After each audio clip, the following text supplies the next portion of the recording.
Our culture is all about creation and connection. That's the biggest thing for us. We started in 2014. Actually, we started fundraising in like 2012. I've always kind of lived by the model words are wind, and we knew that we just had to start to get some traction. So we started the shop from scratch, built our own still.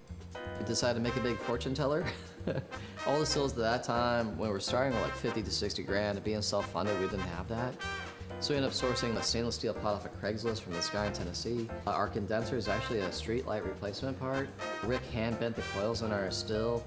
The copper pieces came from a coppersmith in Ohio that's been around before the Civil War. So we were able to scrap it together into a big Zoltar machine. Because our still is right size, we can help a lot of distilleries develop products on a smaller batch. So we do all sorts of really fun stuff with our friends. And around 2018, we had the opportunity to take the second half of the first floor over. We were able to remodel that into having a cocktail lounge and a stage. We know that we wanted to connect with our guests. We're so loud and so fast. Right now, it's all right here. We're thinking, okay, how can we make the distillery more of a two-way conversation? My buddy Joe took me out to Amer Asia, Kung Fu, but at the end, they would give you a fortune cookie. And it was such a cool dynamic to watch these people eat these fortune cookies and start trading messages to each other and actually talking to each other. It was so cool. So I was like, okay, how can I turn that into a distillery? And then I remembered the old Zoltar machines. I created this bootlegger who has this really awful vaudeville and magic show. They can then take up and down the coast to bootleg stuff. So then that allowed me to kind of turn this place into more of a vaudeville theater.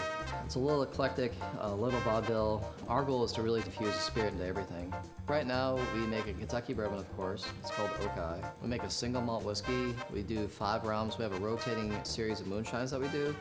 We do a hazelnut core and then an absinthe. With our bourbon, we want to do something a little bit different. We actually started by taking 10 different casks with 2 different char levels so we could see what the burn was doing, and then we did 3 different mash bills. And with that, we can kind of see what the grains were doing in our smaller barrels that we started with. So we ended up landing on 72% corn, 16% wheat, 5% rye for a little spice, and then 7% malt. Start with 15-gallon barrels, and they'll age out in about 2 years. And now we've bumped up to 25 and 30-gallon barrels, and eventually we'll age out in 53-gallon barrels, the industry standard. Ludlow, Kentucky was great because it helped us grow in a pace that we could handle. I think if we started like in downtown Cincinnati or downtown Covington and blew up, that learning curve would have been a lot more steep. Our biggest challenge was just the perception that we might not be bourbon enough. And our answer was like, we're 2 kids that actually grew up in the area, built our own still, has made every drop on site. How much more bourbon can we get? And then applying for the Bourbon Trail was a great experience. We got to invite all of our friends down that are already on the trail to make sure that everything's up to spec and standard. Like it's kind of neat because the industry started growing at the same time we started, so those friendships have just grown over the last 10 years. The collaboration's great in Northern Kentucky for distilleries. It's a pretty cool community. You have to really be broken in a special way to kind of get into this industry in the first place. And so there's that camaraderie that kind of all ships rise with the tide. Your brand and you as a proprietor not only have pride in what you do, but pride in what other people do. There's inspiration all over the place.